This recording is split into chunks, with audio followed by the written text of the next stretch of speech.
Hungarian Folk Tales. The Miraculous Bird.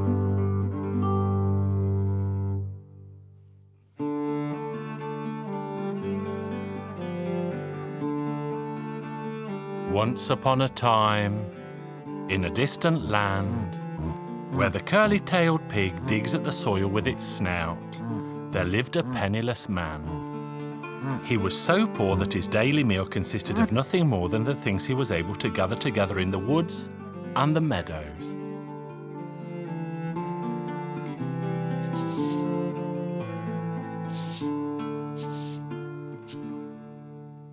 Once, when he was trying to catch a bird for his lunch, he caught a very beautiful crow. The bird was as black as night, yet its feathers shone like the stars. The man took the crow home, and his children were delighted. They put it in a cage and kept it and cared for it. The crow grew, and eventually it became so tame that it ate from their hands and hopped about the room. One day a wanderer passed by. He looked at the bird, took it in his hands, and happened to look under its wings. Underneath its left wing was written that whoever ate of the bird's liver would become a king. Under its right wing was written that whoever ate of its heart would find 3 gold coins underneath his pillow every day. Now, who doesn't want to be a king? So the wanderer resolved not to rest until it had eaten the bird's liver. The poor man also saw the writing, but he did not know how to read. So he asked the wanderer what it said. "Alas, nothing good," he said. "This bird will die in 2 days. It would be better to kill it now. I happen to like the taste of crow, so if you roast it, I will give you 1,000 gold coins for the meat." So the wanderer placed the money on the table.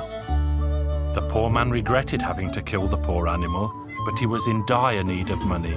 He didn't think much about it, but simply slayed the bird and roasted its meat. As the meat of the bird was roasting, the poor man left the kitchen for a moment.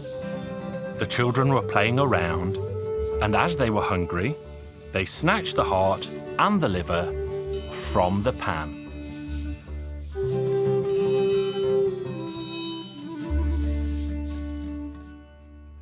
When they placed the meat of the crow in front of the wanderer, surely enough he could find neither the heart nor the liver. He was furious. "Hey, you wretched man, where is its heart? Where is its liver?" But neither heart nor liver were to be found. Well, not having found the heart, the wanderer realized that he would never become king. He jumped up, not having eaten a single bite, and left.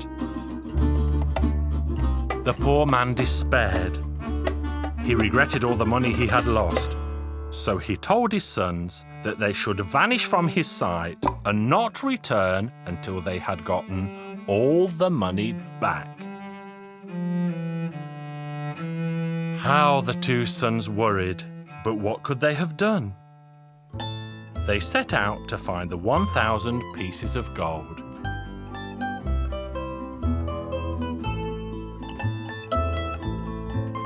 They ambled and rambled with heavy hearts, until around sunset they arrived at the edge of a large forest. There they spent the night. When they awoke the next morning, a soldier was happening by. He gave them directions to the town, and the 2 boys set off. The king, it turned out, had very recently died. When they arrived in the town, they saw a beautiful golden bench. The older boy sat down on it, and the younger lay down underneath it, and they both immediately fell asleep.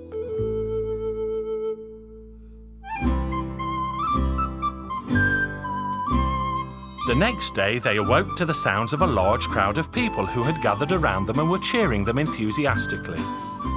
The people took the two boys to the palace. The one who had eaten the crow's liver was immediately chosen as king. As it so happens, according to the customs of the town, anyone who didn't know that the old king had died and sat down on the golden bench would be chosen as the new king. They had had a total of 7 kings, each of whom had been chosen according to this custom. So this is how the older boy became king, and never again did either boy have cares or worries, for the older boy ruled as king, and the younger boy found 3 gold coins under his pillow every morning. Their father, in the meantime, deeply regretted having chased his sons away, so he set out to find them. By the time he reached the town, he had become so poor that he was forced to beg. He made his way to the palace, and the king immediately recognized him, and he ran to his younger brother. The younger son was also delighted, and they both embraced their father. Of course, they were not angry with him, but they were a little ashamed that he looked so dishevelled.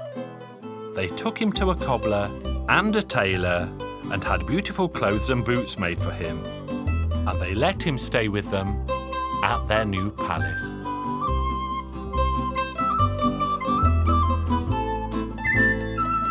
And together they lived happily ever after.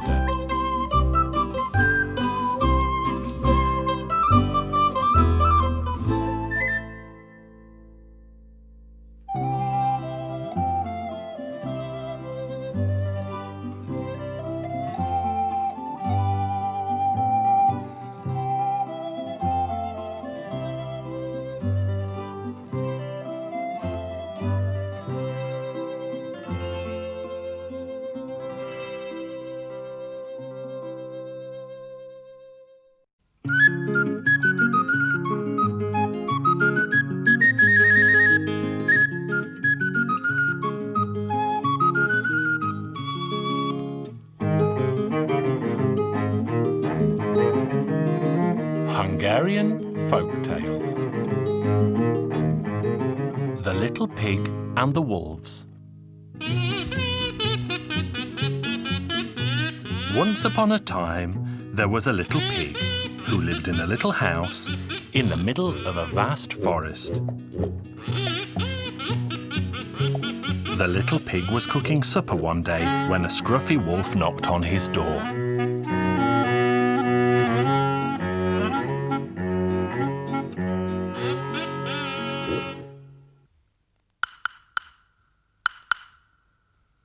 Little pig, let me in. It's so cold out here, I'll freeze to death.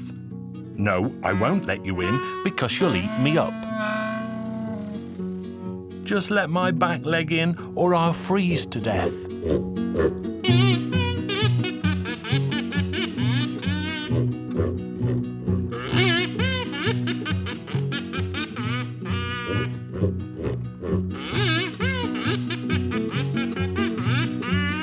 The little pig put a big pot of water to boil on the fire, and then he let the wolf's back leg into the house.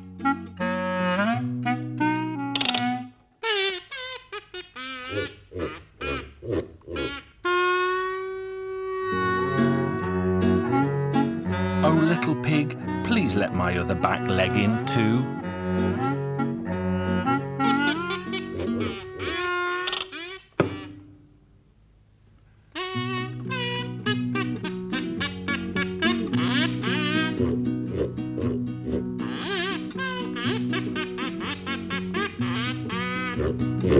Little pig, please let my 2 front feet in now.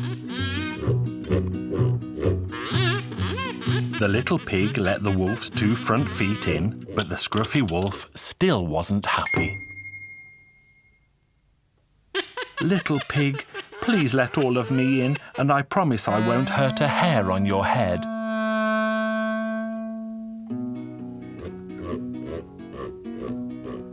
The little pig found a sack and held it open so that the wolf would walk right into it. And that's what he did. The little pig wasted no time and tied the sack up in a flash. Then he took the pot off the fire and poured boiling water all over the wolf.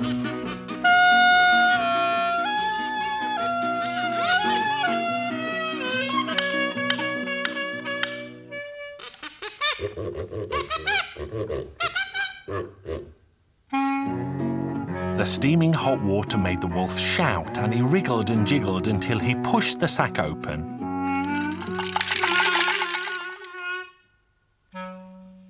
The bold, scolded wolf jumped out of the sack and saw the little pig sitting at the top of the tree.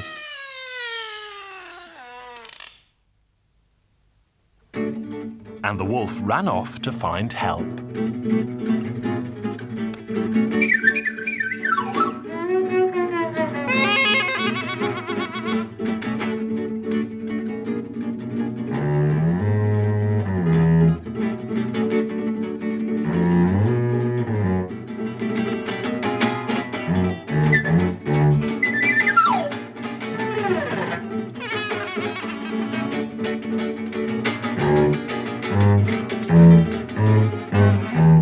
The bold, scolded wolf eventually returned with the other wolves. The wolves thought and thought about how they would catch the little pig, as none of them could climb a tree. At long last, they decided to stand on one another's shoulders until they reached the little pig. The wolves climbed quickly, one on top of the other. The bold, scolded wolf stayed at the bottom because he was afraid of heights, so the others all climbed on top of him.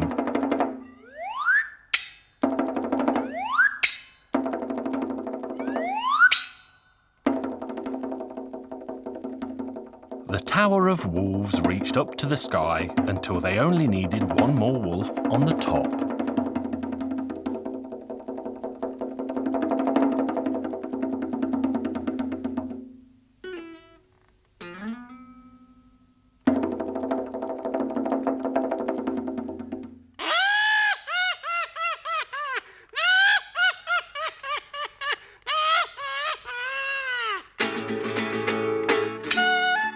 The last wolf started to climb, and the little pig shouted, "Pour hot water on the bold one!"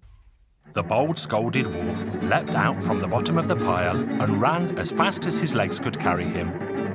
The wolves tumbled to the ground in a heap of furry bones.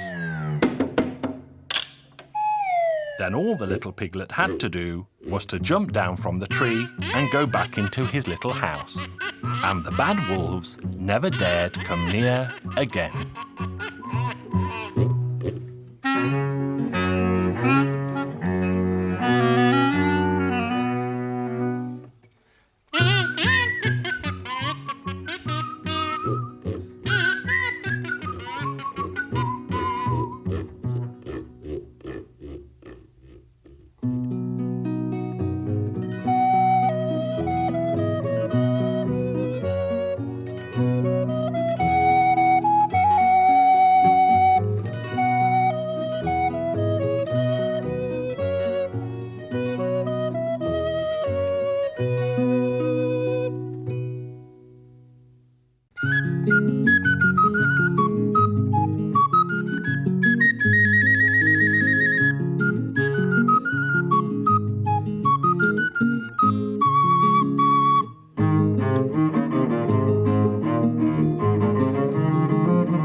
Hungarian Folk Tales. Brother Fox.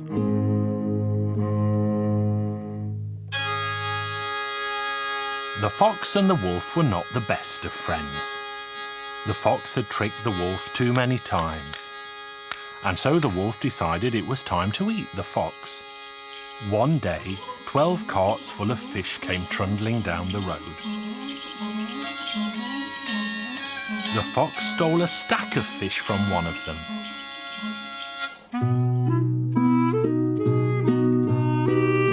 The wolf went to the fox's hole and shouted in, "You know, Brother Fox, I'm going to eat you now because you have cheated me so many times."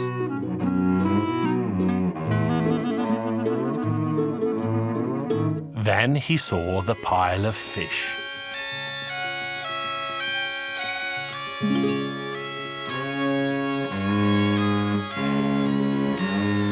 But give me some of that fish first, Brother Fox. All right, I'll give you a couple.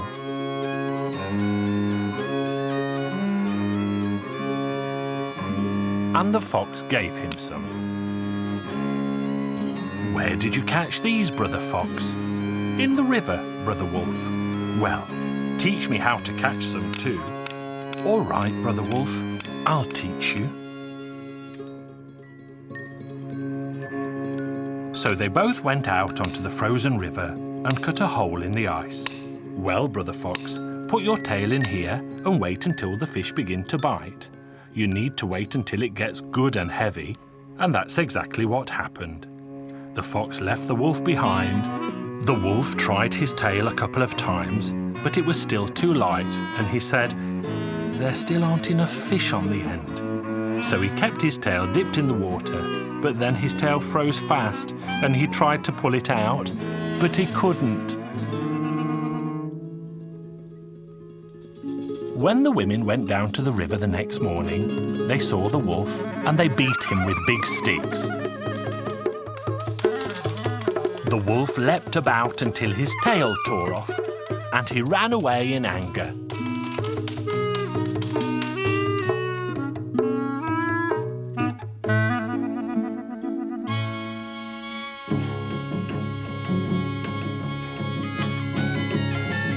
Then the wolf met the fox again. "Now I'm going to eat you, Brother Fox, because you cheated me again. And you can see that I've lost my tail. Why did you keep it in for so long? Were there so many fish on the end that you couldn't pull it out, you foolish wolf? Why did you do it? You know, Brother Wolf, I happen to know about a wedding party in the village. Let's go together and have some fun." And the silly wolf believed what the fox told him. The fox and the wolf went to the wedding party that evening. The farmer had left the barn door open. The fox said, "Don't make any noise, because the people at the party will hear you and kill you." They both started to eat. The fox began to feel very merry, and so he said to the wolf, "Brother Wolf, I want to sing a jolly song." The wolf said, "Don't, or else we shall be killed. Go to the top of the cellar and sing there."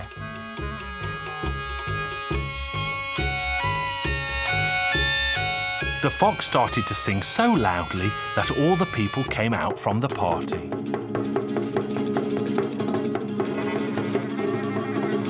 They beat the wolf so badly that he barely survived.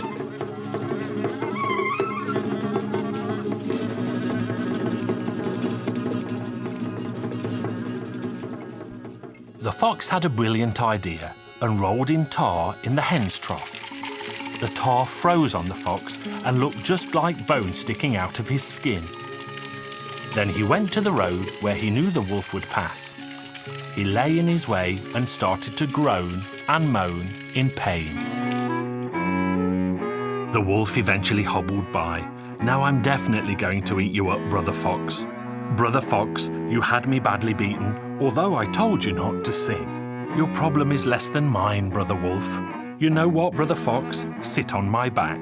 And they walked like this for a while until the fox said, "The beaten one carries the unbeaten one, the unbroken one carries the broken one." "Excuse me, what was that you said, Brother Fox? I am fighting to stay alive, Brother Wolf. I don't know who will look after my children when I'm gone." They carried on walking like this for a while until the fox said again, "The beaten one carries the unbeaten one, he carries the unbroken." "What was that again, Brother Fox? I'm fighting to stay alive, Brother Wolf. I don't know who will look after my children when I'm gone." Then the fox started again. "The beaten one carries the unbeaten one. What are you going on about again, Brother Fox?" "I'm fighting to stay alive, Brother Wolf. I don't know who will look after my children when I'm gone." Then the fox leapt into his hole, but the wolf caught the fox's foot.